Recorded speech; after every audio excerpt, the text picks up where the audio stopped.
We're live. We are live. We're on Unpopular Review. NXT just went off the air, and we have stuff to talk about, some NXT stuff. We have the men's breakout tournament happening. We have Metaphor. We have Tyler Bate. We have so much to talk about. It's going to be a fun show. Like and subscribe right here on YouTube. We hit a big milestone. And we'll be talking NXT after this long intro.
Hey, everybody. Oh, wait. What am I doing? You're leading the charge. Go ahead, Wrestling Doll.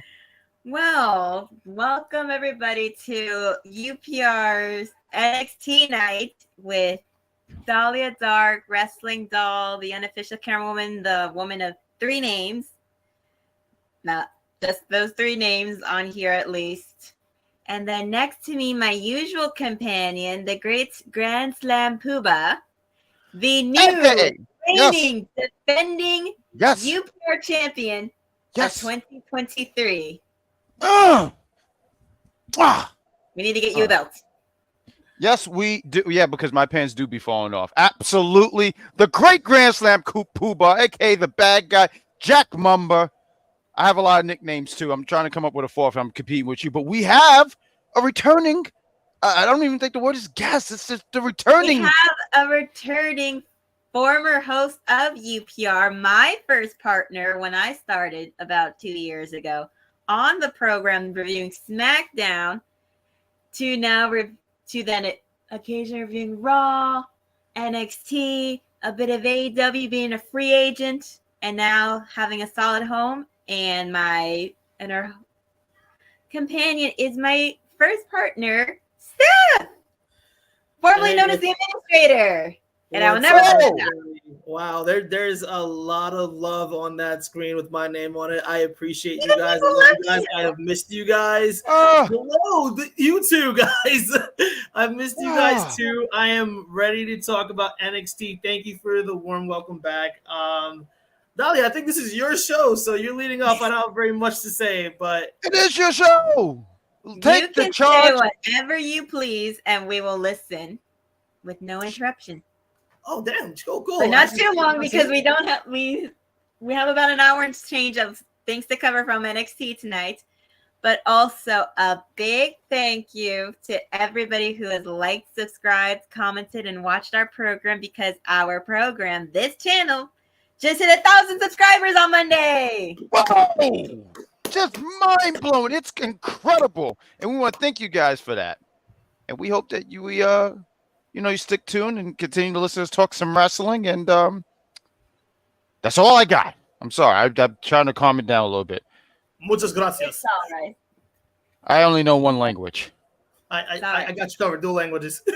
I actually do. I want to thank Dexter's Laboratory because I learned omelette du fromage. Hey. That's French. So I'm very proud of knowing that, because my knowledge actually stopped after second grade. But Wrestling Doll, what do we have going on here on NXT? What's happening? We have quite a bit happening tonight. It was a pretty good episode of NXT, and we had it starting out with Trick and Mello going through the infamous NXT parking lot.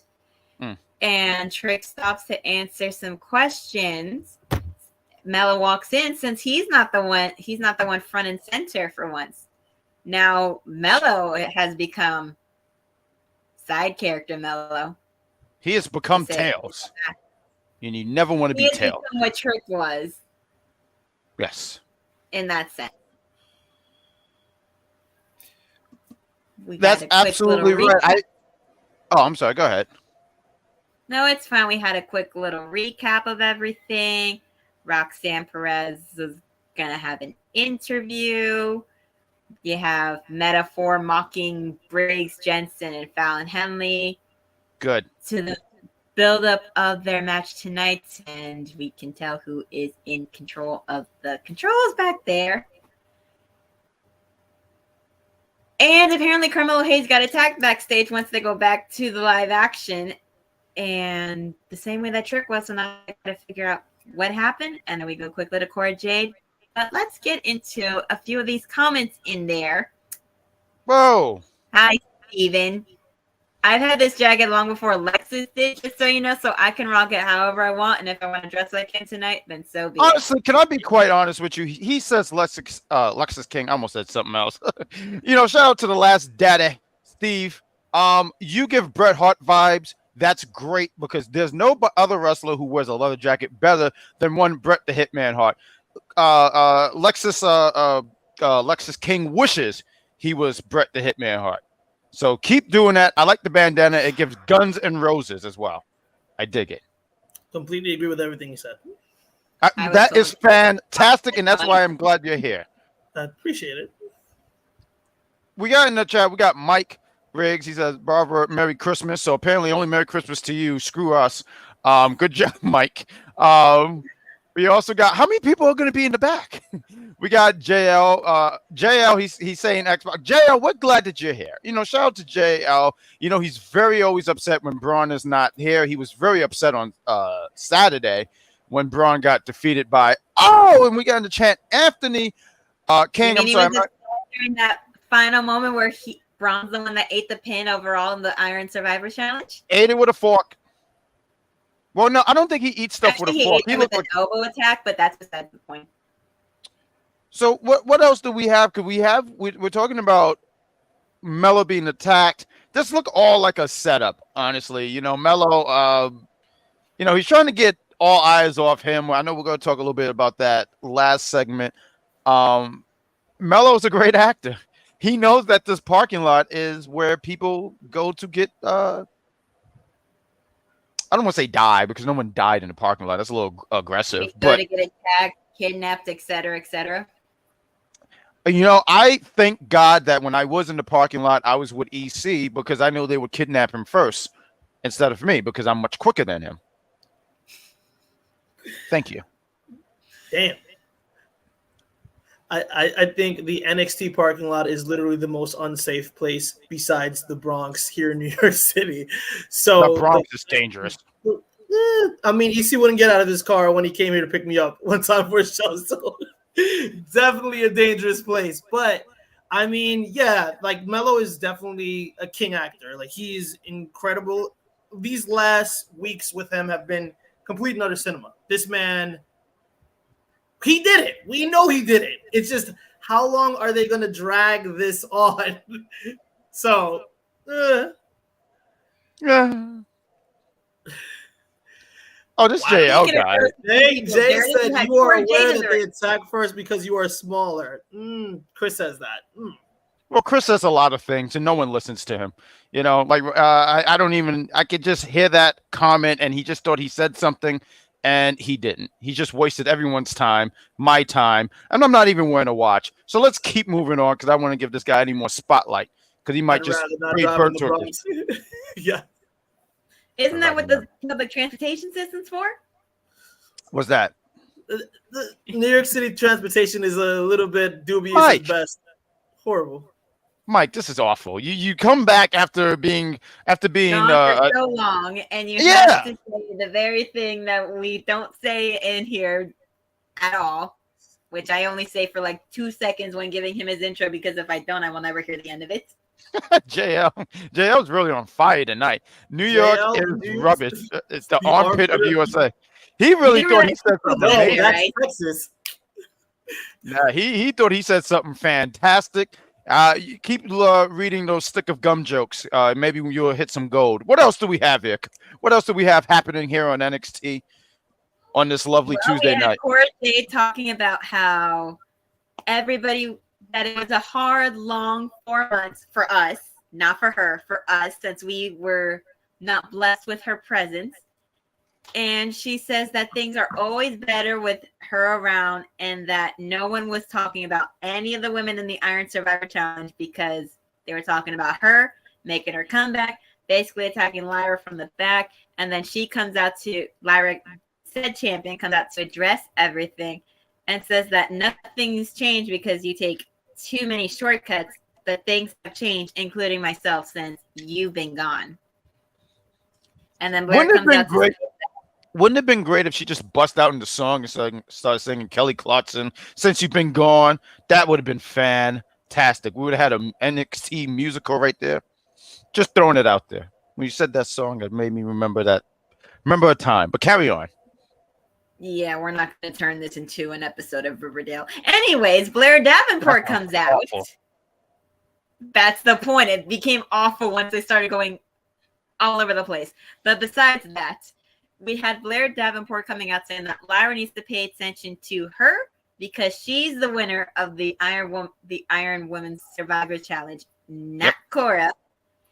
And Lyra says that she's surprised that they're not friends since they both like attacking people from behind and taking shortcuts and not working their way up to the top naturally. And Nikita comes out and Blair attacks her, and then before we know it, we're going to get a tag team match between the 4 of them. I feel like you missed your opportunity to sit here and say, we're going to have a tag team match, player. This was a great opportunity to have. It would have been great to have Teddy. I miss Teddy. He would have been fantastic. And then he would did the little shuffle that he does. Carry on. Chris, stop hating the Bronx. I'm from. Why did you guys highlight that? Come on, love that. What else we got here? Russell Dahl, the all-time movie is most likely Breaking Dawn. Where'd that come from? Twilight is literally one of the worst movie franchises that ever existed. The only good thing that came out of the franchise was the parody movie. I gotta disagree a little bit. I hate to. No, you don't. No, you don't. No, you want to do that. You like to. What are you even talking about? It teaches you as a young adult what a toxic relationship looks like. It is a guide. There are plenty of movies and TV shows that do that. It's a warning. It's a warning movie. It's a warning movie. It's a warning movie. It's a learning movie. Yeah. I learned absolutely nothing from watching this. The only thing it taught me is pain and suffering. Vampires sparkle in the sun. I mean, which was the stupidest thing ever. I'll give it this. I do think there's something good about this movie. And I want to sit here and say something. This movie gave me a full 8 hours of sleep. So shout out to Twilight Crap. So good job, because I was able to get a good 4 hour rest. And I like to be well rested. Oh, I'm not leading. I'm waiting for someone to talk. No, I know. I was just waiting. You were talking about the women. We were talking about the women. Good, Dad. We had a brief moment with the women. They started attacking each other, and now we have the main event for the night, which is a tag team of Cora Jade and Blair Devenport versus Nikita Lyons and the NXT Women's Champion Lyra Valkyria. Boop, boop. But before we get into the first match real quickly, Kelly interviews Dragon Lee. He says that Saturday night was an absolute dream come true, as it was for me.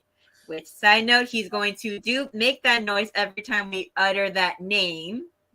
What name? I'm not saying it because then you're going to do it. I'm not falling for that.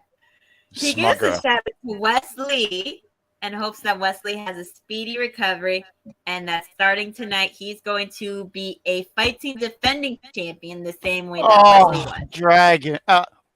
He's just the worst. Mm-hmm. I like Dragon Lee better him than Dominic Mysterio on my team.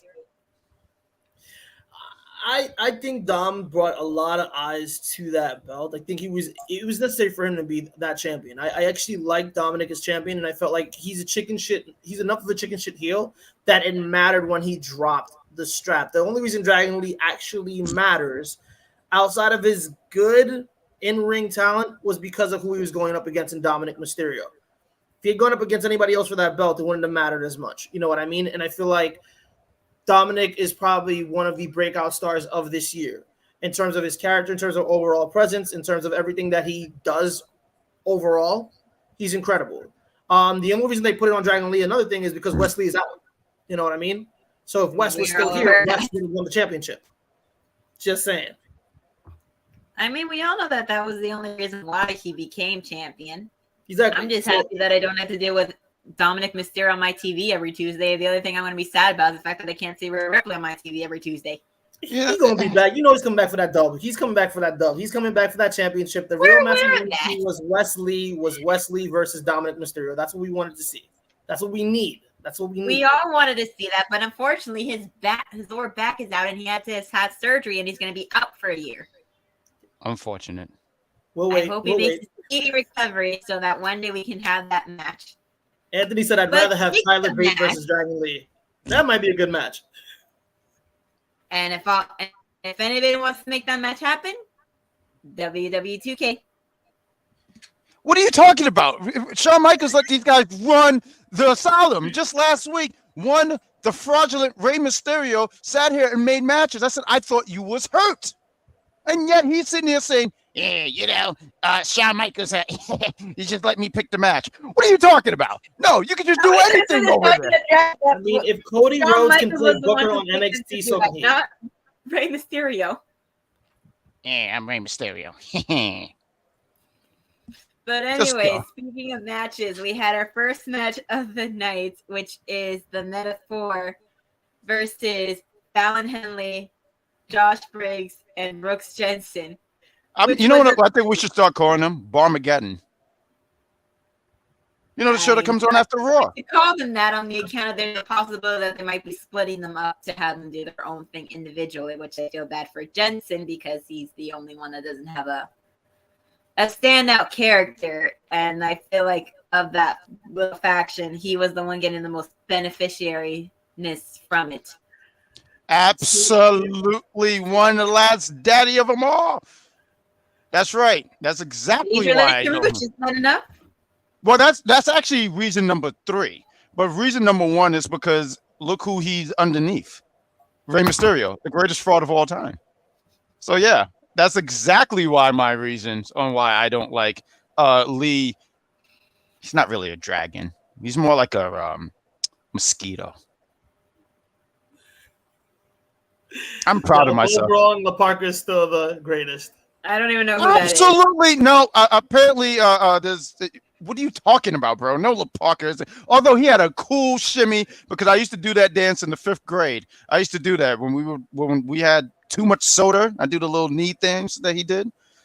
I didn't do the chair shot things because I didn't want to get suspended. I didn't want to deal with my parents. Oh, we got George. He's saying Eddie Guerrero. Eddie Guerrero's a great. Eddie Guerrero's fantastic. All right, there was quite a few La Parkers, but carry on. We'll talk about this match. I apologize. I'm ruining everything. We're talking about the insanity that is the match between Fallon Henley, Josh Briggs, and Brooks Jensen versus Lash legend Oro Mensah and Noam Dar of the Metaphor, since Jakar Jackson is still in. Here we go. Yeah, I knew it. As soon as you said the name, I just knew it was going to pop up. It was only a matter of time. It was going to get said, so I might as well get said now. It's happened 3 consecutive times on the show, guys. He didn't do it. But carry on. We talked about this. Gag, just so you know, anytime this person is in the back, he will put up that picture every time her name is mentioned. It's like Bloody Mary, the Candyman, any of that stuff. Candyman. Instead of saying it 3 times or 5 times, it's just 1 time. See? What did you think about this match? Yeah. Match was great. It was good to seeing everybody get their licks in. I mean, they all work very well together. They've been working together for a while as far as like working and fighting each other. I didn't know what to expect, but it was a pretty good match. I'm not going to say greatest thing I'd ever seen, but it wasn't the worst thing I had never seen. But it was nice to see Jensen Briggs and Fallon Henley get the win. by pinning Noam Dar. At that, the current NXT Heritage Cup champion, who we still have no idea who's going to be his next opponent since he hasn't challenged nobody. I want to see somebody fight him for that cup. I just don't know who yet. Yeah, I thought it was a pretty solid match. I didn't like Metaphor taking the L. I feel like they just took an L last week when they went against Alpha Academy. That was my own. That was a fun match. That was really, really fun. Everybody popped. But it I guess they want to get some steam on because the storyline is looking like they're gonna go with the split of Briggs and Jensen, which didn't they kind of do that this year when Jensen picked the female over Briggs and they fought like brothers, so now they're gonna fight again. It just seemed like these guys just don't have after that fight. So yeah, I was gonna say this don't seem like a really stable friendship if every time something, just the slightest thing, then they're gonna start fighting. It's giving Kevin Owens and Sami Zayn, where I feel Kevin Owens is always gonna turn on this guy. But solid stuff. My sister always says if you don't fight, it means you don't care. What if you don't fight who? Good point though. That's a really great point. If you're like in a relationship and if it's like too picture perfect. You know what? And I think what you said there was fantastic, but I was talking more physical because it looked like Briggs is going to be beating the hell out of Jensen pretty soon. That just looks like, especially when Jensen later on, if I could just jump a little ahead, where Jensen was like, "Hey, you know, the Hershey's Cup ain't your speed, bro." And Briggs is like, "Wait, that match that I was in wasn't my speed, and I did very well." And you said I did very well. So Jensen is coming off like a hater, and he should listen to Auntie Mary J. Blige with the platinum wig because she would be totally against that. But there's multiple haters on NXT if we talk about Mello as well. So I mean, House of the Haters. NXT? House of the Haters.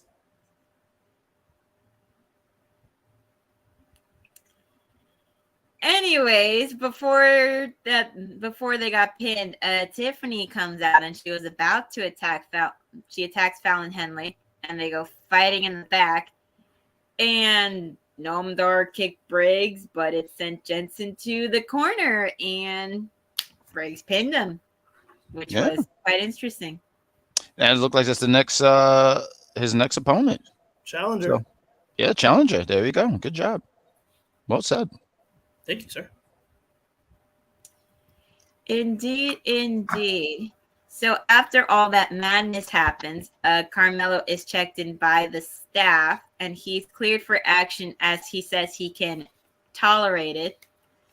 And he thinks he knows who did it because he's been hit like that before, but doesn't want to disclose who he thinks did it. And he and Trick part ways since they were talking about it to deal with their problems. And if y'all say that Melo's a good actor, then he must have been a damn good actor, apparently. Yeah, he was acting like, you know what I'm interested in? So they revealed that he's going to be in the United States tournament on SmackDown. And I'm interested in seeing how this all plays out on the main roster. Because they mentioned like, oh, he's good to go and he's going to go on Friday. So I don't know. There's something about him being in this tournament. I don't see him winning, of course, but I'm just interested in seeing what happens, like how this plays out storyline wise. I think honestly, you're gonna get Trick on Friday costing Melo, or at some point, if they do the rematch between Melo and Grayson Waller, that's going to be literally where I think he screws him over, because it's leading more and more towards Trick knowing that Melo did it, especially after tonight, especially after the bullshit we watched tonight. Definitely, yeah. Boom. So before we go any further on more NXT, why don't we play a quick commercial and we'll be back to talk more NXT. So guys, stay tuned. You're watching Unpopular Review NXT. See you in a bit. I loved all the Paul Heyman stuff. Clearly just, setting up for a WrestleMania main event, but Lord knows between who. It could either be Seth Rollins or Roman Reigns, right? But I really like the stuff that he was talking about, how Paul Heyman was his wise man. So now if they ever do go back and forth, as far as like, I would love to see Roman Reigns and CM Punk just go at it on the mic. Because mind you, Roman needed Paul Heyman.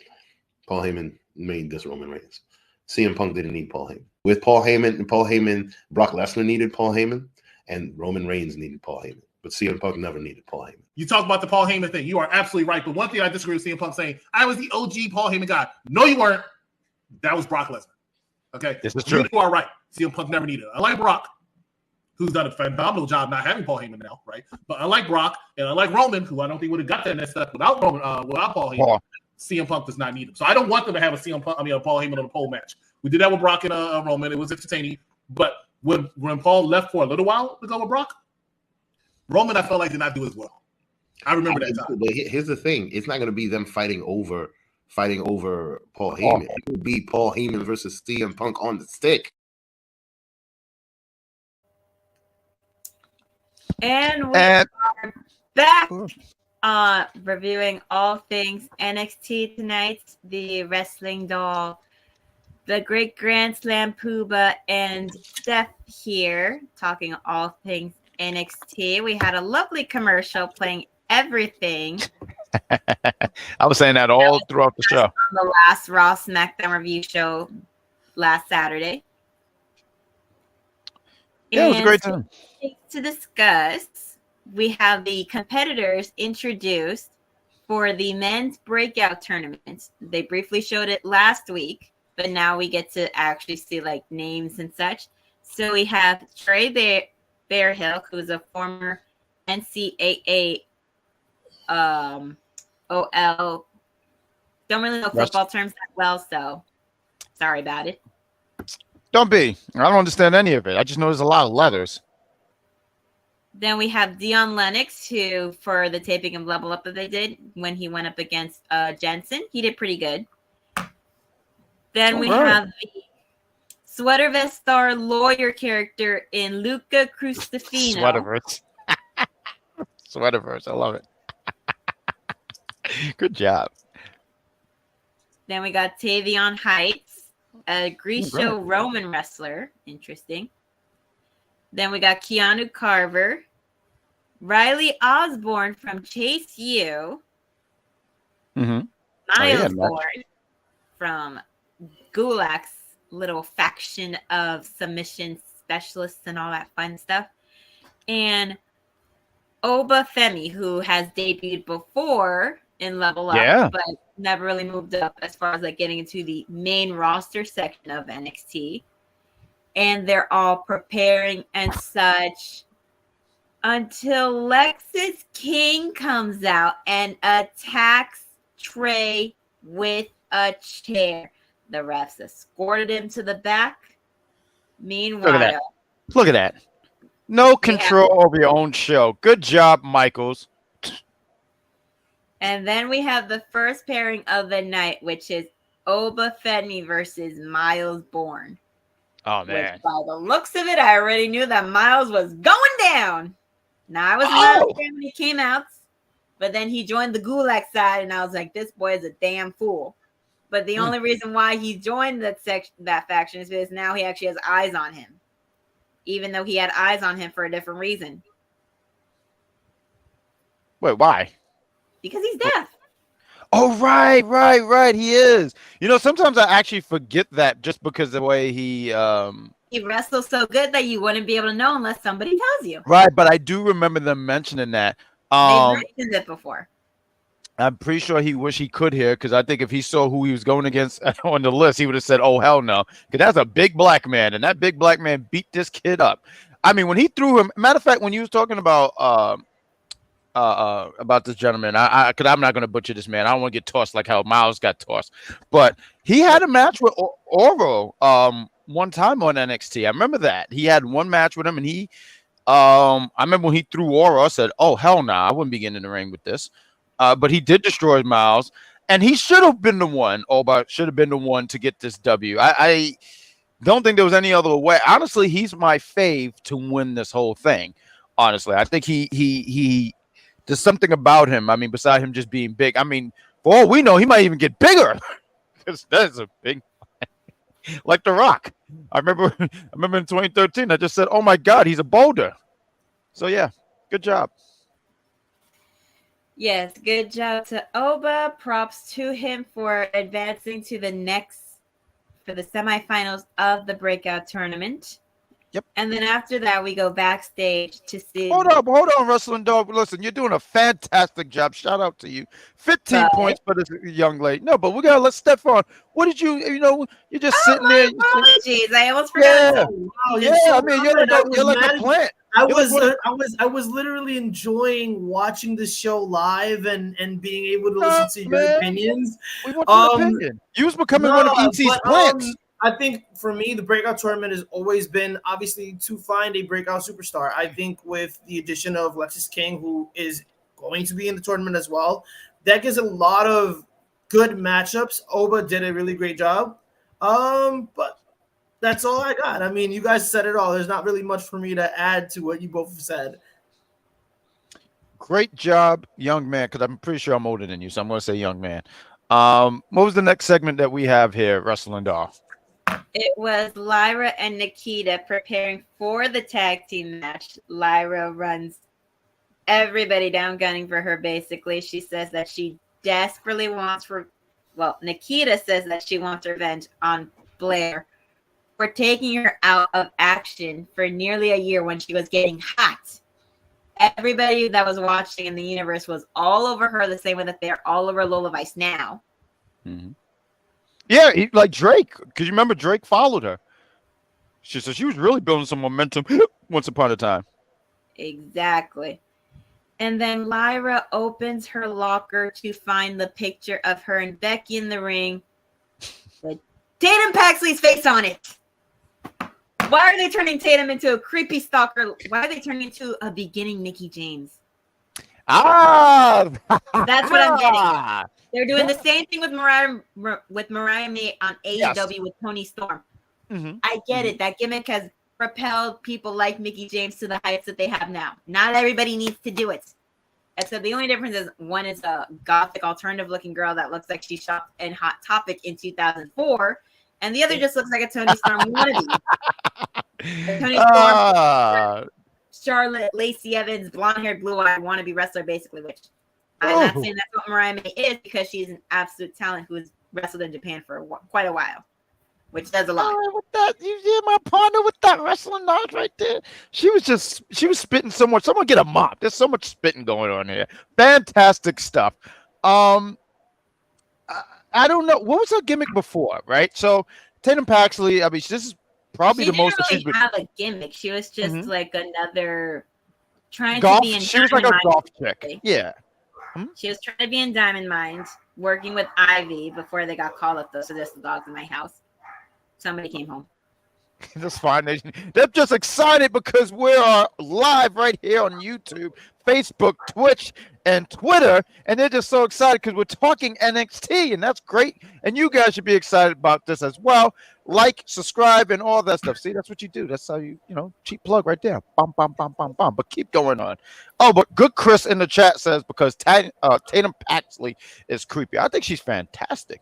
Well, she's creepy. They made her like that now, but yeah, she looks good with with what she's doing as far as like with ring gear and stuff like that. Now we're getting to see more of what she can do instead of just being the nice way of saying it, enhancement talent. Or unless you want me to just use the actual term that people say and just call her a jobber. I'm sorry. This is when like when you show your age, because I love this. I appreciate this. Who let the dogs out? Whoo, whoo, whoo, whoo. That song ain't talking about ugly girls. I'm not that nearly as old as you, but I know that song.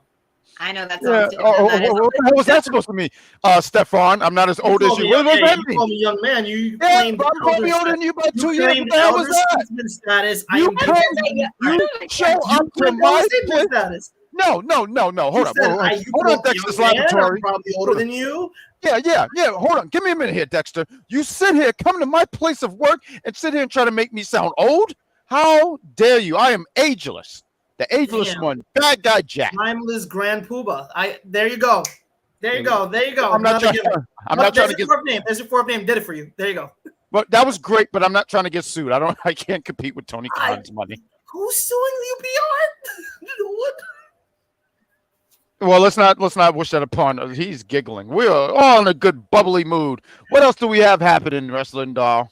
We had Tiffany Stratton talking with venting to Kelly, saying that, oh, it's all Fallon's fault that I lost that deadline and that I'm going to get my revenge. Meanwhile, talking down on her, calling her a server, somebody who should wait on her, etc., etc., etc.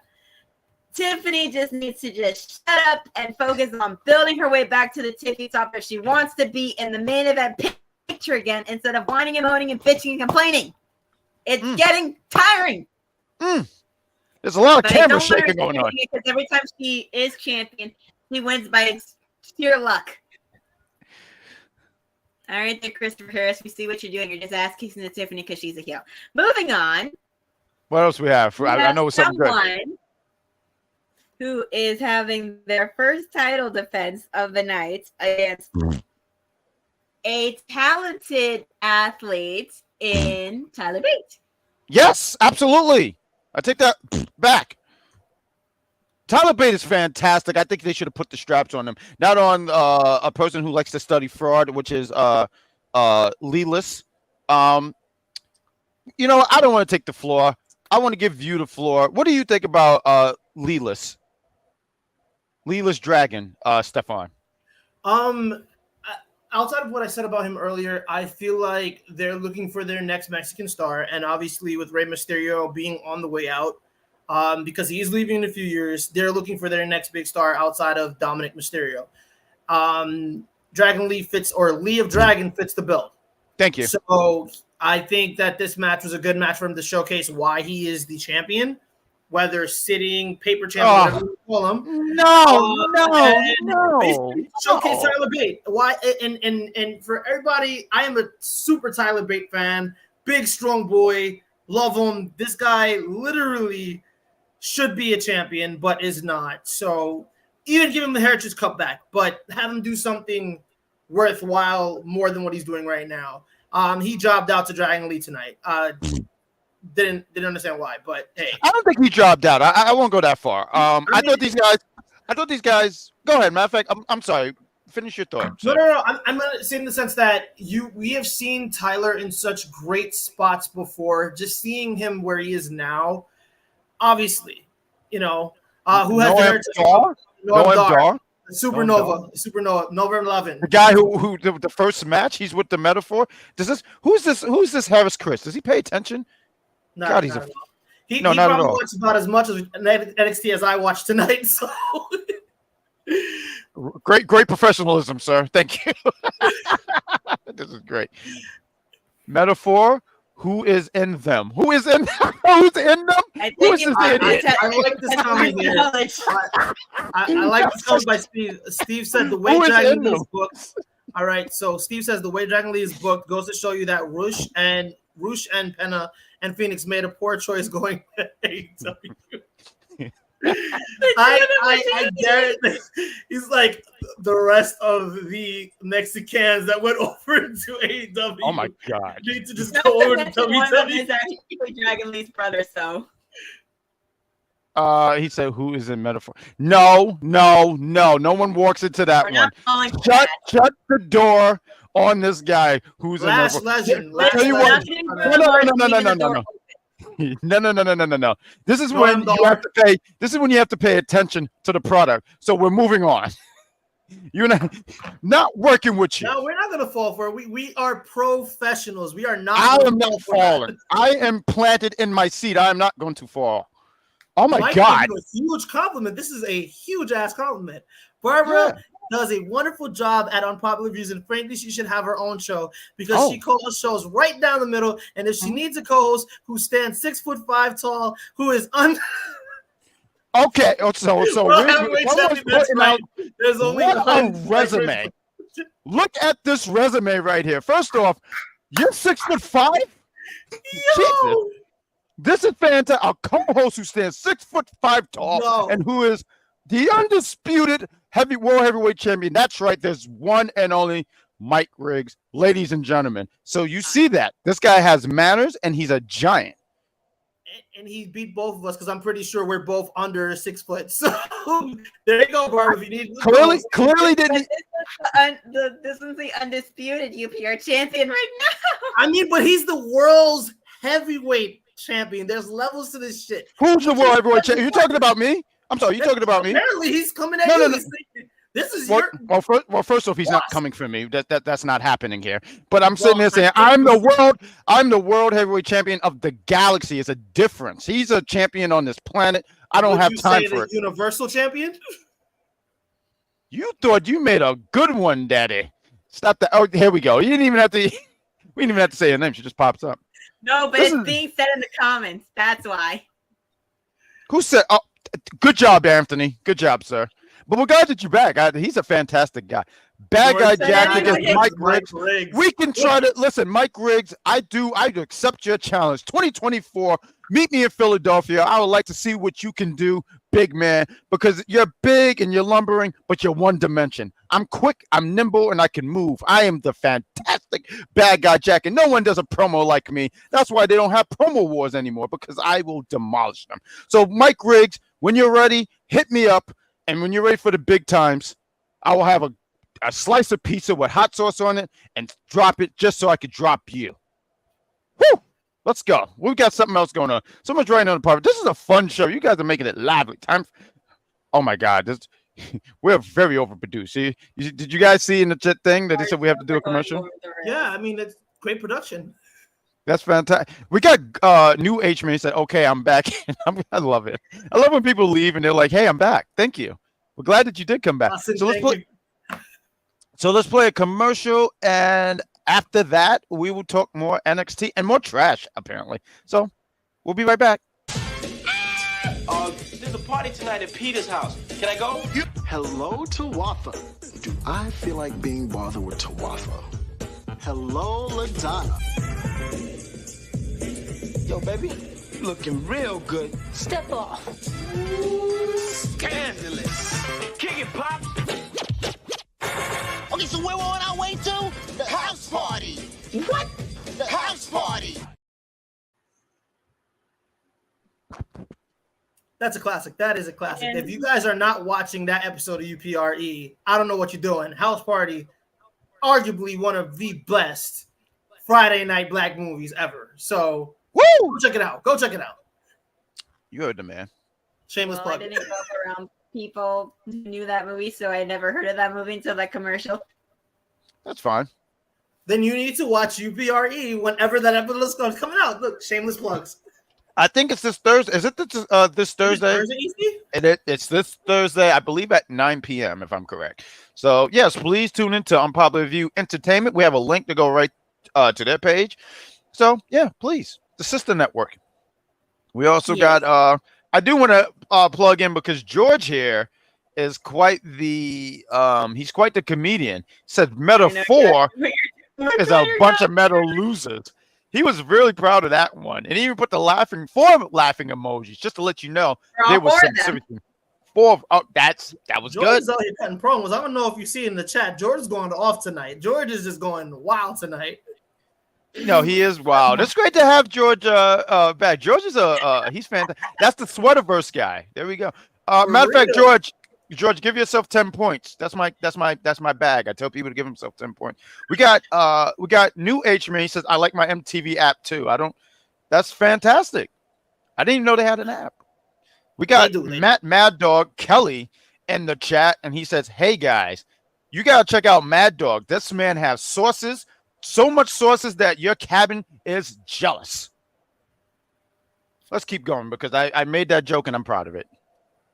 Sauce. All right, so after the match happens and they shake hands, do a respectful gentleman's end to it. Backstage, Briggs and Jensen are celebrating their win, but calm down there, Pooba. I didn't even do anything. No, I hate to be the one to interrupt this thing, but there was a bunch of words here that I need to read. Ayo, Badguy Jack, You think you could beat me? Yeah, right. I know how to use Hall of Famers, Brett the Hitman Hart sharpshooter, and I'll make you tap out to the sharpshooter, and Unpopular title belt will look great on my shoulder. And I'm the best there is, the best there was, and the best there ever will be. There you go. That was damn good. That was fantastic, one Mike Riggs. But if it didn't take you 5 minutes to come back, I would have sat here and said, wow, that was a really good promo. But I know that you sat there and you looked up some Bret Hart interviews or promos or just something that you could put together. That wasn't original, my guy. I sit here and I come on top of my head and sit here and say, I'm going to wreck you. I'm going to destroy you. A sharpshooter? I don't think you know even how to write. I'm going to destroy you in a match. And that's that. Carry on, because I don't want to keep taking on over this show. Shorter than CM Punk's promo on Raw last night, but good job. 10 yes, points. I was doing. Oh, thank God! I thought that was only 5 points. That was terrible. 10 points. 10 points. So, since Briggs and Jensen are celebrating their win, Briggs says that he should be next in line to go after the Heritage Cup since he is the one who pinned Noam. However, Brooks is saying that that's not exactly his style. But Briggs says that the Iron Survivor Challenge wasn't his style either, and that he almost won it. And then Fallon comes in all upset from what Tiffany had told her, and she says that Tiffany is trash and that she sees red every time she sees pink. Good thing I am not wearing pink right now, is all I'm going to say. Oh, yeah. She's like a shark. She's like Bruce from Jaws. Hello.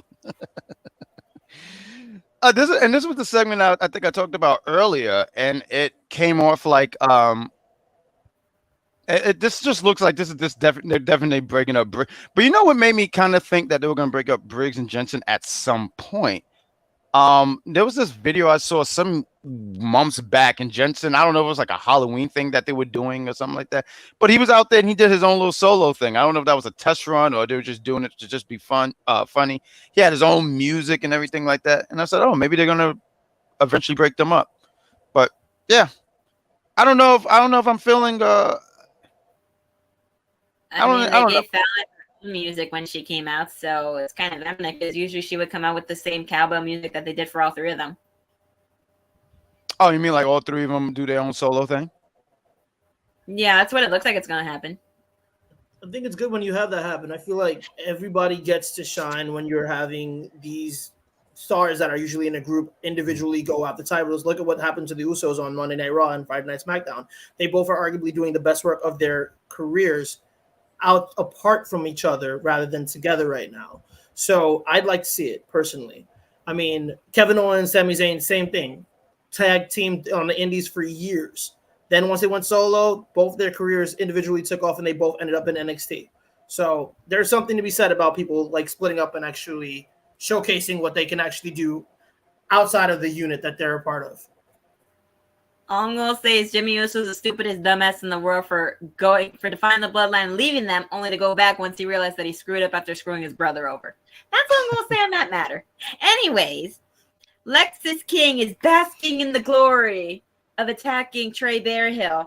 Ava is flustered outside of Shawn Michaels' office, and she says that everybody wants to get their hands on Lexis King after what he did. And since he attacked Trey Bearhill, he's going to take his spot in the tournament. So I'm basically dressed as who I think will wind up being the breakout star of it. Not because that's who I want to win, but based on how they've been building him up since they signed him.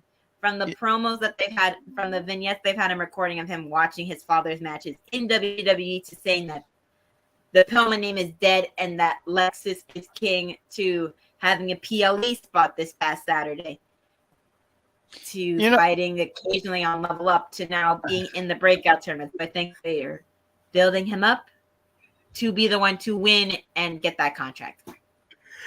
And eventually cash it on whoever is champion at that time, whether it be Ilya or whoever. And I know y'all are laughing because you found another Mike Griggs comment. I'm definitely laughing at that. I'm definitely laughing at that. But I definitely do agree about what you said about Lexis King. I think if you don't have him win this tournament, what are you doing with his character? Arguably, you put him towards the main event when you have him adjacent to Carmelo Hayes and Trick Williams. But at the end of the day, he's kind of fallen away from that in terms of this tournament. So You have one obvious choice. Let him win and then strap the rocket to him. Because if you don't, then he's just going to be sitting around in catering like he was in AEW, which would be a failure on WWE's part. So I'm just going to say that. George says Lexus King is not going to beat Ilya. He doesn't have to beat Ilya. He doesn't have to. I feel like he can make it there, and there's something to be said about a loss. Cody Rhodes arguably is a big example of that. Like, the loss didn't deteriorate his character. It put him more over because now we want to see after a year him actually take the belt from Roman next year. So just saying, there's something to be said about a loss. All right, to this comment that we were all laughing. I'm going to be screaming loud as hell when that happens, and I won't care. I'll break the executive consultant's eardrums. Okay, so Barbara, I want you know, the grand. You want me to read that? This. No, not you. I want the grand. That is a very long comment, but he wants you to be in his corner when I do get the Unpopular Review World Championship, because Unpopular Review fans in the chat needs me, Mike Riggs. It's Mike as the undisputed world champion, and in reality, Unpopular Review has the absolute very best reporters. We're reporters in the world today, but we should get Mackenzie Mitchell to join us. I don't think we can afford her. And if my tribal chief, I already know that this guy have bad taste, because your tribal chief is one Chris Harris. Bad influence is in my chat. My tribal chief, we need to get the lovely Mackenzie Mitchell. She is lovely, to join Unpopular Review broadcaster team. Do you hear that, executive consultant? Do you feel him, sir? Lexus King is not going to win. Kind of like Lola Vice, she has her NXT Women's Breakout tournament contract, and we don't know when she's going to. Yeah, we have her, and I know that, Mike. That's what we love that in the chat. That's what we like. We like to mess with people, but we like to have good, clean fun. You are indeed a man. You are fantastic. You 6'5" gentleman who I'm pretty sure is just growing at every time you blink. So I'm pretty sure at this point you're 7'8". But Lola Vice, even when she, I feel like I said it on the show before, but even if when she does evoke her contract and cash in or whatever, she doesn't win. I don't think she's ready for that championship yet. I do like. I said that she better draw it out like what Carmella did before she cashed in on Charlotte. George in the chat said Vic Joseph won't allow that to happen. I believe it. And I think she'll be fine with taking care of like her jewelry line and whatever else she has planned for the future. You know what I just learned? You know what I just learned about Mackenzie? I didn't know this until this year. She was with Impact for a small period of time. Didn't know that. So yeah, I'm pretty sure she can work other companies, George. But what else do you got? What else do you got here? We have we have what was supposed to be Dijak versus Eddy Thrope part 5,000,000. I love this. 420. And we don't even get the match because when Eddy Thrope is making his entrance, Dijak just literally beats the ever-living crap out of him. Then they basically just go around the ring and wrestle. The bell never even rings. They keep fighting. Some of the ring falls apart. And then Dijak picks up the loose buckle and rope to destroy Eddy Thrope's face. And the refs had to break it up so it ends in a no contest. No, wrestling doll. Fantastic job. Fantastic reporting. But that's not all that happened afterwards. Mm-hmm. Dijak dumps Thorpe on the exposed middle buckle. Yeah, he got a cut here. Even worse. Matter of fact, when they just have a weaponized steel cage match or a loser leaves NXT kind of thing or something. No, they're just fighting the NXT parking lot. Just fighting the NXT parking lot. Just get this stuff over with. Listen, you did a fantastic job. Cena did before in the parking lot. Who for in the parking lot? Cena and Guerrero. Yeah, but the NXT parking lot is a lot more dangerous than the parking lot that they were fighting in. Look, Wrestling Doll, you did a fantastic job. Shout out to you. But I thought you buried the lead here, because what happened here was Eddy got dominated by Dijak. Dijak taught this guy a lesson. Listen, Eddy, I thought Eddy on Saturday, he was going to help me. We had the Unpopular Review polls, and I had Tyler Bate win, and I thought he was going to help Tyler Bate. He did nothing once again. He inadvertently helped Trick Williams at one point. Yeah, He gave me my although I gotta give him shout out because I am a fan of Trick Williams, so shout out to that. But Eddie should have minded his business. Eddie, he comes around, he has taped ribs, he has this red jacket, and I loved all of what Dijak did. Dijak was pretty much Batman who didn't give a damn, beat the hell out of this guy, and I'm glad that George mentioned this because I saw blood, but I wasn't sure where he started bleeding. But Dijak got cut on his ear. Eddy Thorpe, stick to DJing because right now Dijak got your number, and you know what he just did with your number? He looked at the paper and threw it in the trash. That's what I think about this. So good job, Dijak. I salute you, sir. And that's all. Dijak is incredible. Needless to say, that's all I have to say about that. Dijak has been probably one of the most dynamic superstars on NXT in terms of physicality. I love him I love what they did with his character post the Retribution bullshit that they did a couple years back. So the resurrecting of his character has been incredible to see, and I love it. I think that he has a really great place in NXT. I don't know what George is talking about. George is you were just no. George just said Dijak is boring and laughed. You didn't put one laughing emoji. You put four. Meaning you meant it.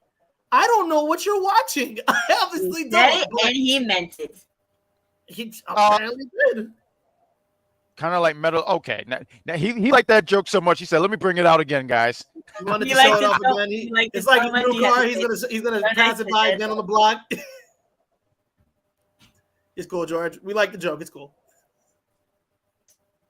So then, after all those shenanigans, we have Chase U going over the funds that they had from the bake sale and the car wash.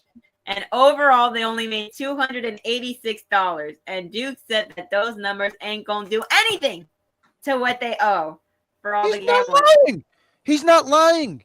He's not. Duke says that Undertaker looks like shit because he's been so immersed in what's been going on. But Thea Hale is more interested in watching Riley Osborne's match instead. And JC says, we can go out and watch in the Chase U section. That's our spot after all.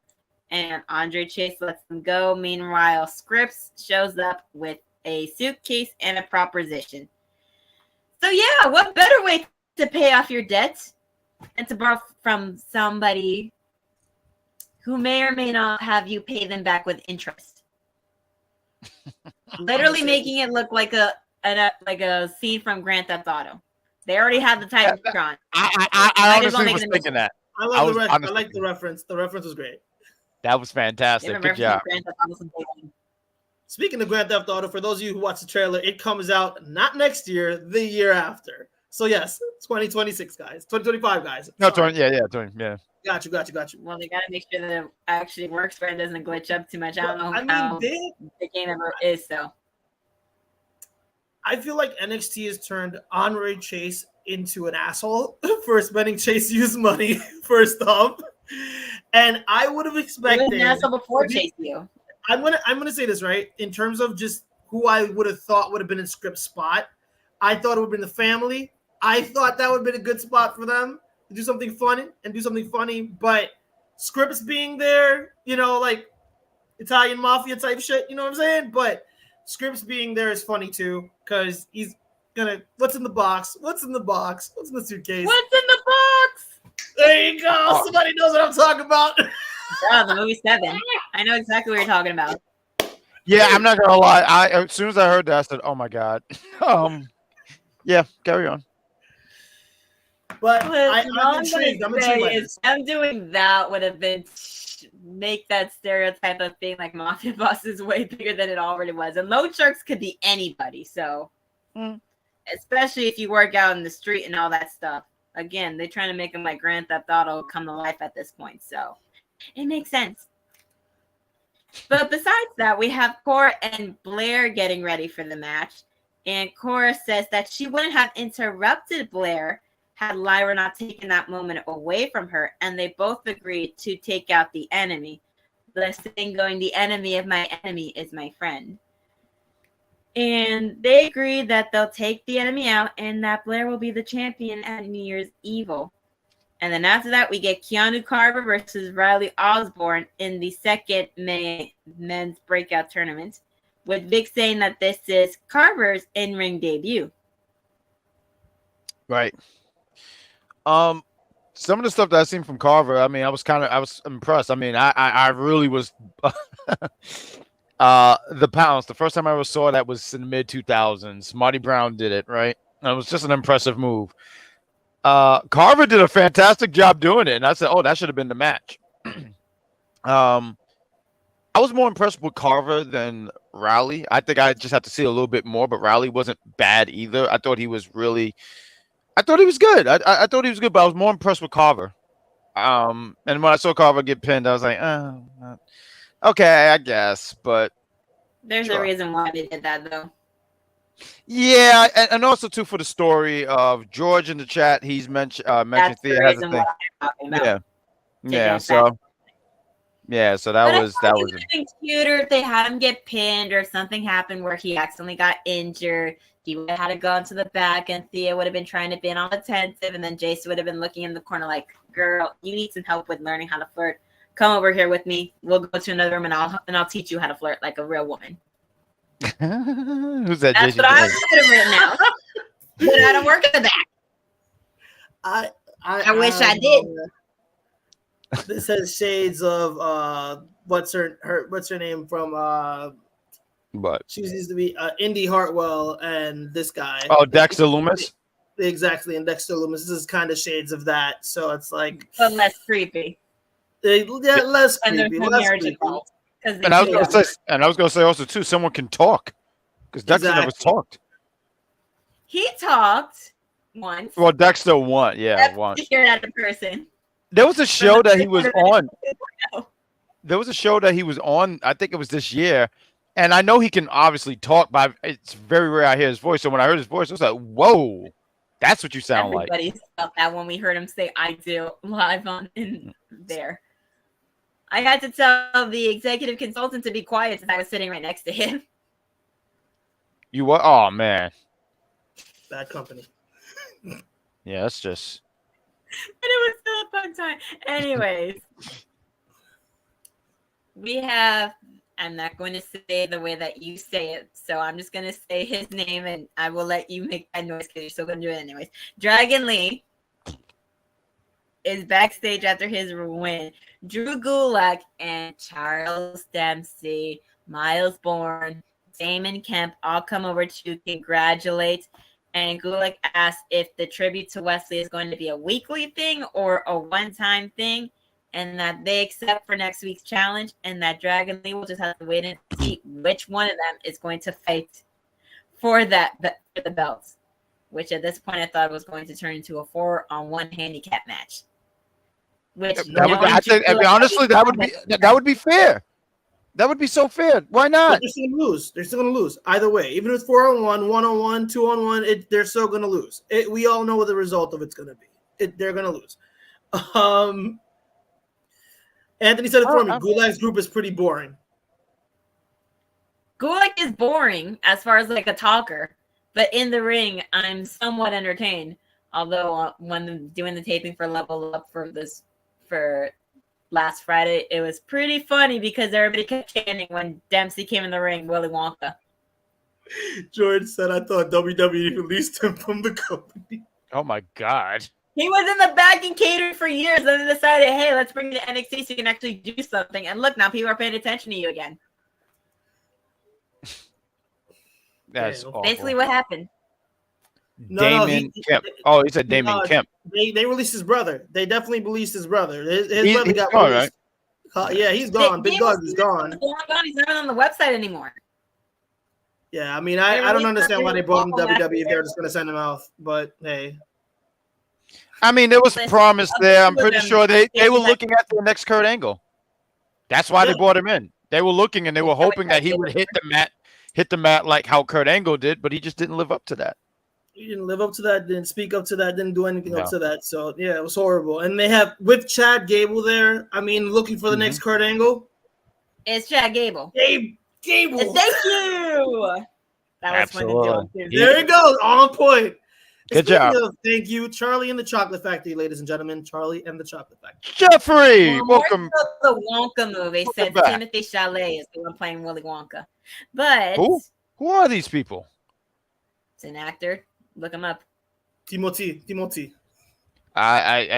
There's just too many people to look up. I'll look him up. Oh, we got George. He said, "Shoosh." I'm sorry. I just wanted to read his comment, but he said, "Shoosh, please." What else we got? I'm Riley sorry. comes in backstage. Thea Hill comes in from behind with JC. He thanks her for supporting him. She's unable to talk, and JC says that you have room for improvement, meaning of how to be able to talk to a man. Meanwhile, the women who cannot keep their nose out of everybody's business. Don't do that to the great. Everybody's business. No, Kiana James Don't is you turn fantastic. into Shay Sawyer now. You're turning into Shay Sawyer, and it is scaring me. No, I'm not. Listen. You turned into the head president of the Kiana James fan club. What is happening here? If I can steal one of your lines for a second here. Justice. The reason why I am right now the undisputed UPR heavyweight champion of the galaxy is because of the fantastic Kiana James. And I sit here and say, I salute you, ma'am. I'm sorry that I took so long to see this, but you're great. But I do want to sit here and say, when you get in JC Jane's face, you have crossed the line. JC Jane, who is a fantastic friend, unlike Andre Chase, the great drunk that he is, and spent all that money. JC Jane, all he had to do was listen to JC Jane. And I'm still mad at Andre Chase for when JC James raised her hand and he never picked her. Gross.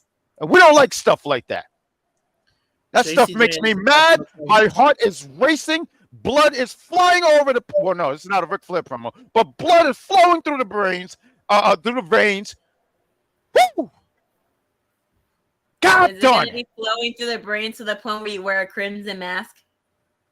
If I start bleeding, it's Wednesday night. That's why. Hey, RJ, Brooklyn Savage, what up, dog? Yeah, see, Kiana James is queen, but no, you can't be doing that to JCJ. JC James, who is great and should be running what's the school called? U Chase or We U, whatever it's called.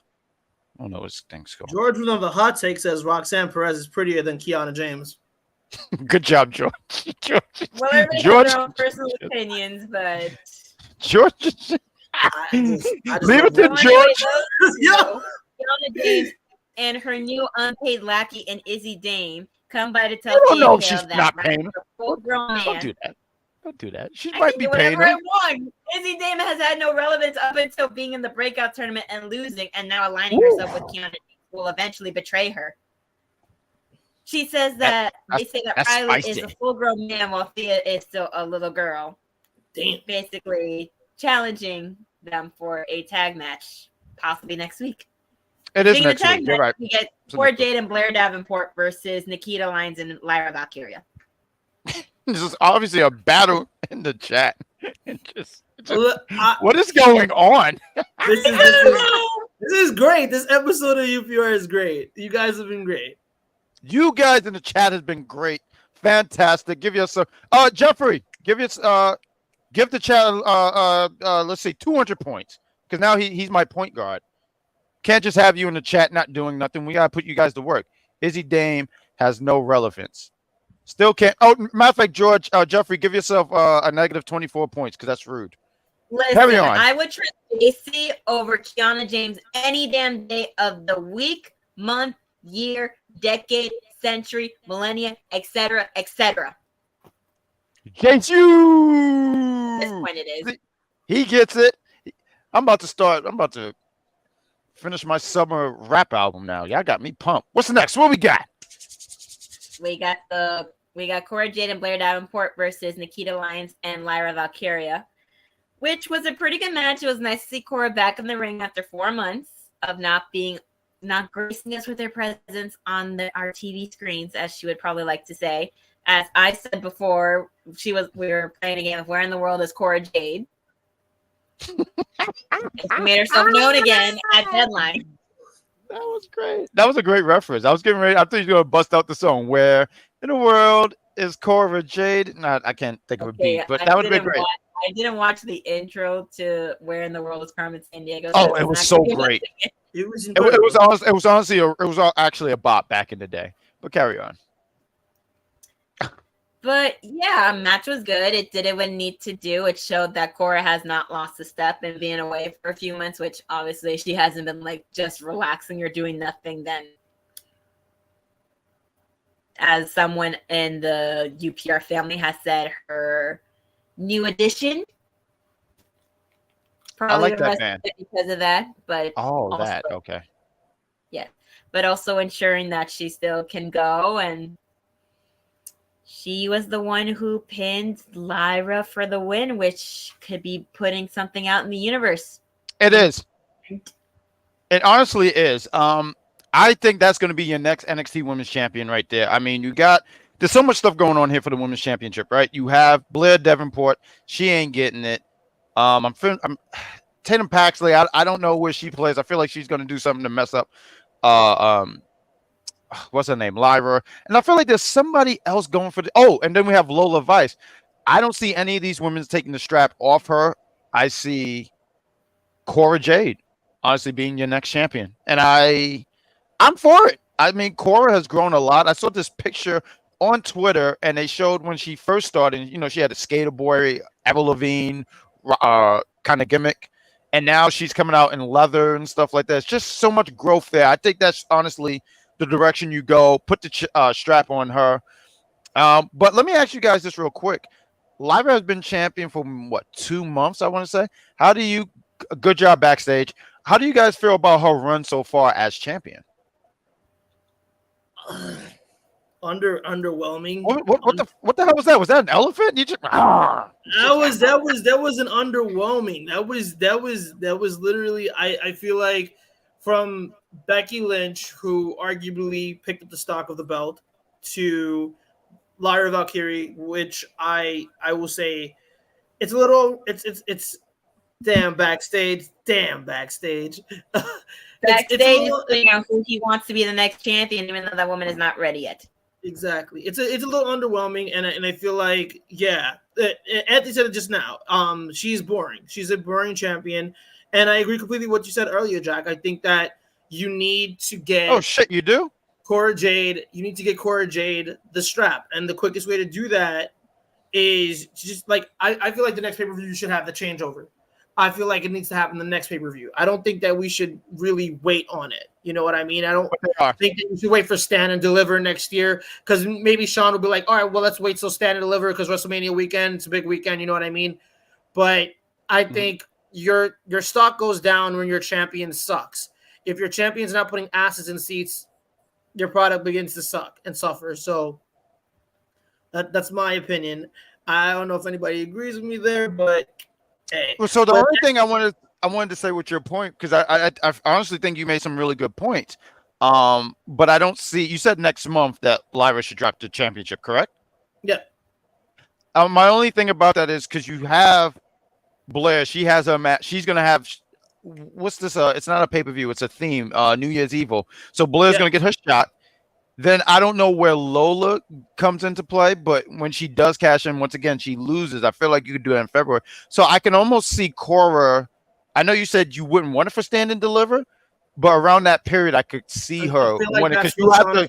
You know what I mean? Because of WrestleMania, because you need a big attraction and you need to have big title changes for both NXT and, arguably for WWE as well. So as a whole, so I would figure that they would do it then, but.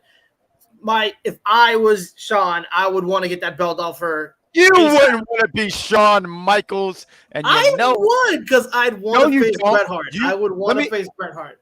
Yo, what the hell did you just say? Wait, I'm sorry. What did you say?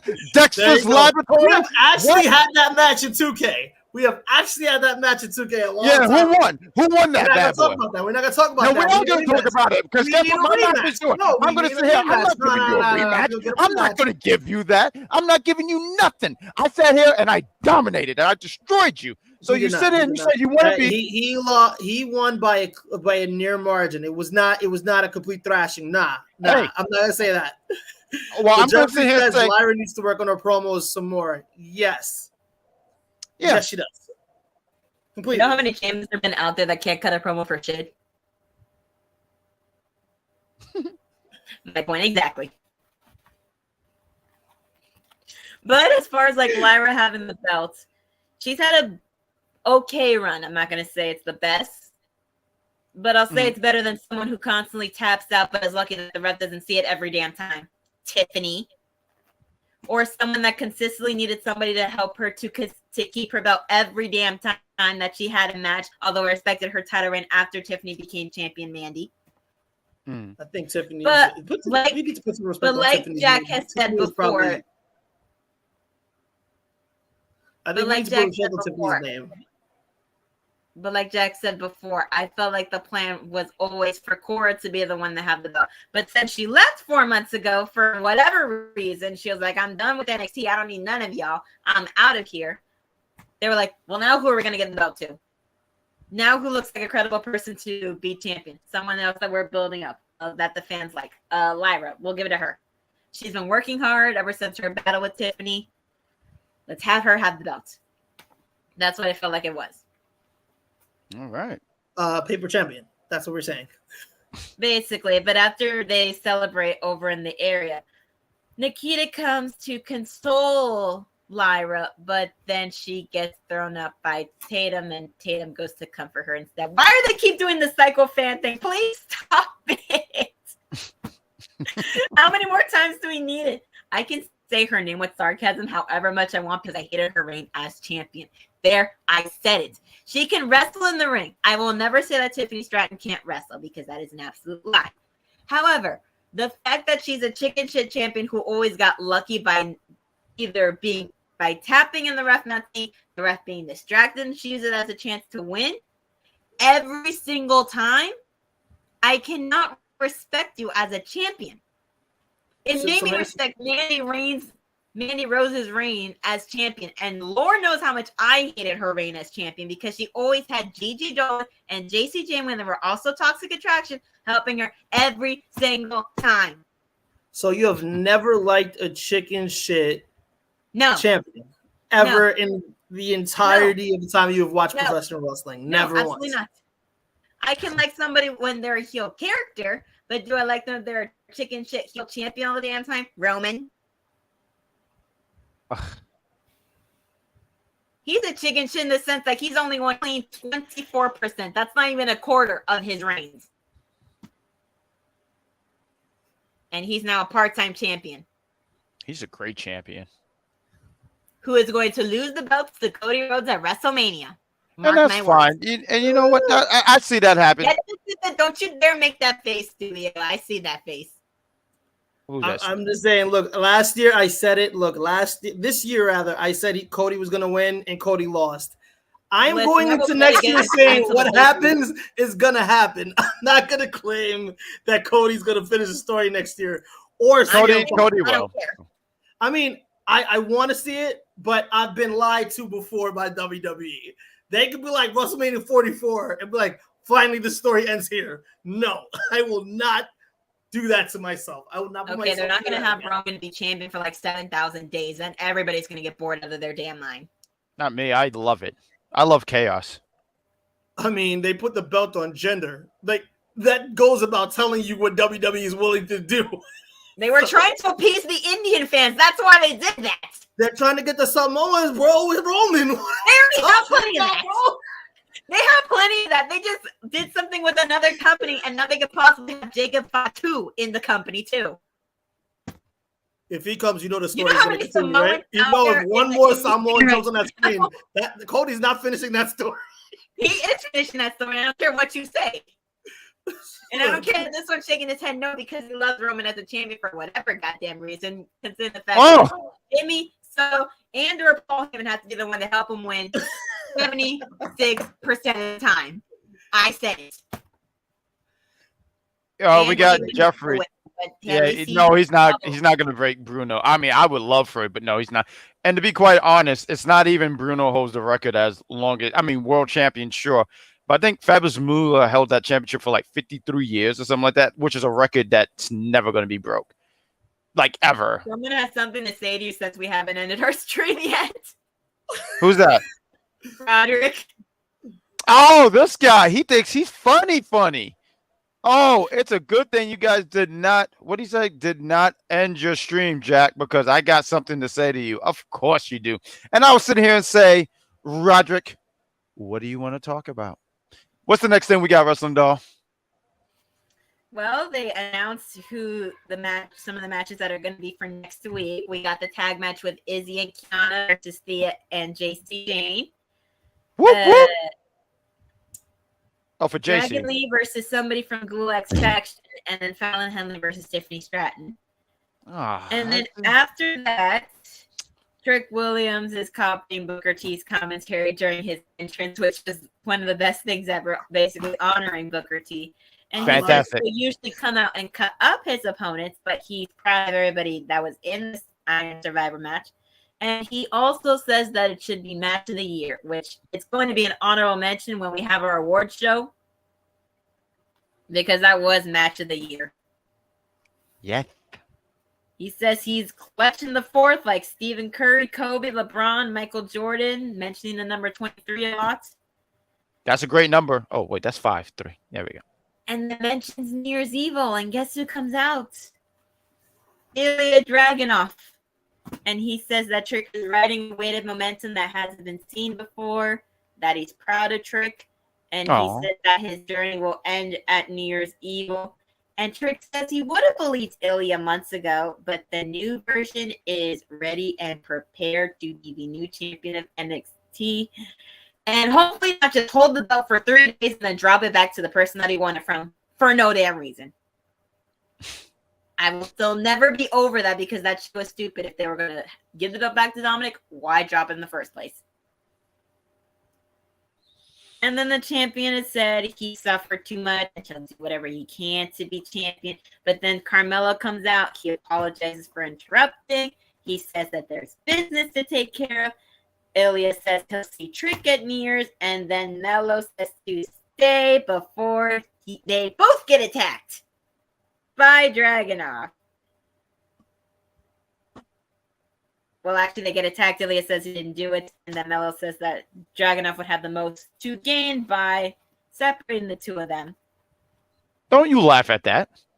Don't you laugh at that. Don't try to, don't even give this guy even like just a snicker. This guy thinks he's so humorous. Look at this. He tries so hard. He's not even in the WWE anymore. Yeah, look at him. He thought he said something really, really smart. Very, very silly. Silly Rod. Carry on. So then after that quick moment, Melo says that he had Ilya beat at Halloween Havoc until Trick came out. But then Ilya questions if Melo even got attacked.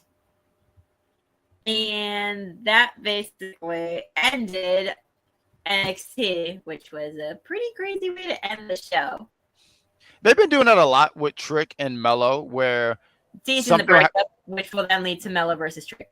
Yeah, they're teasing the breakup, but also when something happens, they just cut it off. Like on Saturday when there was DeadLine, he walked out after Trick, and then they just cut it off. And after he got hit, they just cut it off. It's CW vibes here. I mean, I know that they're going to be going CW with a surprise.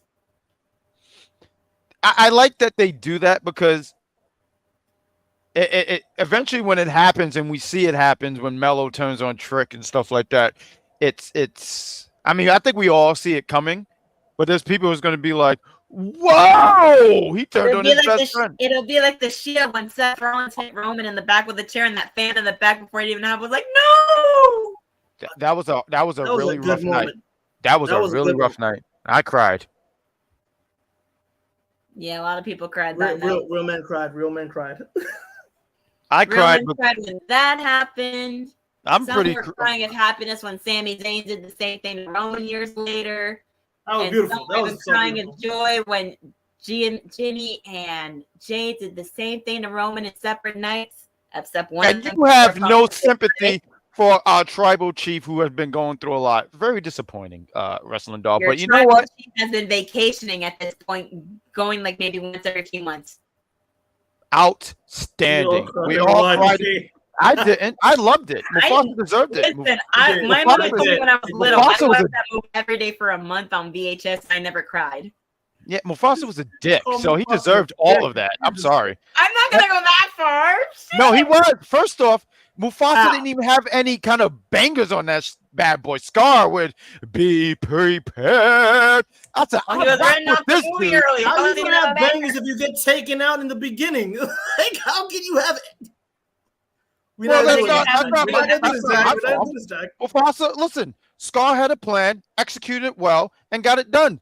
Good job, Scar. We support things like that. Let's go. And you know what happened? This He nearly supported killed off murder. his entire pride because they ran out of food because they were giving it to the hyenas. Well, I didn't say he was a good You know leader. what happened? He became was hyena awful. food. He was a fence. He wasn't a really good leader. I'm not gonna lie. He was awful. I would not want him running the country. Would you Yeah, would you Mufasa- say he couldn't run a Burger King or he couldn't run a Target? You're embarrassing yourself. Grow up. That was horrible. Yeah, and I am Oh. very ashamed. That was bad. And then you do That was this. What was you grabbing Listen, there? we both like dad jokes. He shares them on Instagram, and I will like and or laugh at it. But if a dad joke is bad, and I have a coworker that I used to work with that would tell him all the time, I would tell him to his face if they were not funny. And what you Don't just worry. said were not funny. I'm sorry. That but was a those are- Don't worry, CM you Punk can work- reference, though. That was a you Punk could- reference, though. You can work on it. No, it was fantastic. I love that you stuck with it. You didn't bounce back we and be like, "Oh, appreciate that you tried, love but that." You guys are so nice. Like it was the thought that counted. Yes, it was the thought that counted. Well, I'm not gonna lie. I mean, I am the UPR champion of the galaxy, so I'm great. I just wanted to correct you. That's all. George just gave you 5 million points. See, there you go. That's great. He never gives me points. Everything is a negative on my end. He hates Because me. you talk shit about Rey George- Mysterio Thank you, and George. say that Juventud Guerrero is the greatest luchador of all time. Juventud Guerrero is the greatest cruiserweight champion of all time. I wish he was here. If he was to face Dragon Lee right now, Dragon Lee would be eating the dirt with a Is fork. that what WWE 2K is for now? Juventud? Yeah, you know what? I'm going to play that right now. You know what? Let's end the show because I have things to do. But before we end this thing, guys in the chat, you guys are fantastic. You have made this show fun. So I want to give a shout out to you guys in the chat. You guys deserve all the points in the world. Talking about you, George, Jeffrey, Roddy. You don't deserve anything. All you deserve is misery and a Nick Cannon CD. George, shout out to you. Thank you for that, Barb. Yeah, Bob, you know, this is going to be probably one of my last few shows here for NXT because right here, Stephane will be stepping in for me. Stephane, I want you to take care of Tuesday night because me and Bob, we made sure to build this brand, the show, you know, to high levels. The other shows have to compete with us because we're the best. So I leave you with it, my friend. Some plugs. Mike Knox, he has a show on Monday. He's sitting there yelling the top of his lungs, but it's for the intelligent wrestling fan, and you guys should tune in. He's talking about not just NXT, he's talking about Raw, SmackDown, Collision, whatever kind of thing is on there. So see, this is what I'm talking about. Look at this right here. Look at that. How do I I'm in depth right about now. This is terrible. And he's on the way out, bro. Like, you can't give him points. The man is leaving. Give the man some points to take with him. No, I am the chat. I am unappreciated in the chat, and I understand that. But NXT with these two next week. We have AEW tomorrow. They're going to be going on right after. I almost said Division. Dynamite. It's Collision. Don't worry, it's Collision. No, it's Dynamite. No, don't. It's Dynamite. You got me on. Collision is on Saturdays, although last Saturday wasn't really much competition. For the way AEW's been going lately, it's AEW Dark every freaking week. So that's what it is. That's what we're watching. Dark is dead, though. No. That's Wednesdays. They just didn't change the name. No, AEW Dark is dead because AEW Dark was on YouTube. That's different. He went right over the head. I'll bring it back down to you. Real. But there's a lot of shows. There's also I shows watch on Dark more than Dynamite, so. Okay, see, now George has done some justice here. Thank you, George, because I was getting ready to say I don't like your sweater, but now I changed my mind. It's a very nice sweater. But also, too, real quick, Wrestling Doll, why don't you plug, because you have content. You do content stuff. Yes, I do content stuff of going around Central Florida and for the last couple months going down to South Florida to record wrestling matches at independent events. And I am getting close to that 1K myself, 982 and going strong. Outstanding. Good job. And I just posted up videos from a show that I was at last Friday with someone that was on TNA/Impact, which is El Shaw, as part of the faction. So the chat is already giving you rules, not what to do next Tuesday, Stephane. So George said, don't talk about the Ball Syndicate. So that means no mentioning anybody whose name rhymes with, I'm going to use the imposter's name here, Gilbert. I can't stand Goldberg. Goldberg is just if you're on this one, you cannot mention any wrestler that is bald. Otherwise, someone will go on a rant about it, especially that one. So no Austin? We can't talk about Austin on the show? Austin, please. Brett beat him like 8 times. What are we talking about? What are you? We can go all day. There is nothing. Well, first off, Bret Hart's ass is fine, so he didn't get stomped out. He dominated Austin. So calm down there, Stephane. Nah, bro. It's all good. Don't worry. It's cool. It's not all good. It's all great. Your favorite wrestler, you're gonna protect him. It's okay. I don't have to protect him. He's great. He's great. He doesn't need protection. He beats everybody. I mean, he's the best there is, the best there was, and the best that ever will be. Not true. Sean is. Oh. I'm just going to keep going on and then be the professional, unlike you. No, get out of here, please. We're calling for that. If you know them also, well, why don't you name them right now? And I just want to plug real quick before we leave. Big Pop there. Do you have anything that you want to plug? Like, do you have any content, sir?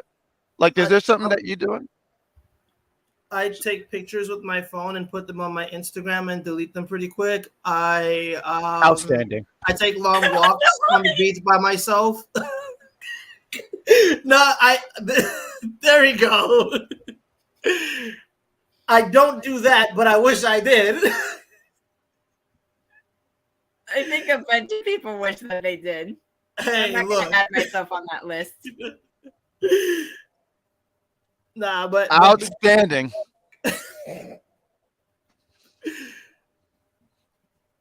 Yeah, and I love how in the chat they already know because Jeffrey's like EC. I like EX better. That's like his doppelganger, EX. I love it. And you guys can't see it on the bottom, but when you guys put Jakara, he immediately did like this. Like he looked like he won the Super Bowl. And they highlighted again. Look. Yeah, I'm giving him what he wants. Look at this. This is my last night. I'm getting the hell out of here. We have Big Pop Theory Podcast. We didn't have a show this week. We hope to record for this week. It's an audio podcast. You can catch it on Apple, Google, Spotify, and there's another thing that I just learned that we're on. I just don't remember what it is, but Big Pop Theory Podcast is a fun time. I'm yelling, and that's where you're going to hear Juventud Guerrero references. So with all that said, guys, this was a great show. Everyone did their part well, except the producer. You suck. Damn. That's very rude. That is not how you treat your best employee. I'm hurt by this betrayal. Guys, have a great night. Thank you. Subscribe, like, all that great stuff. Where's this outro? Can you actually do something and play the outro? Can you do that for me? Can you do something with your brown shirt? No, useless. Thank you. Okay, outro.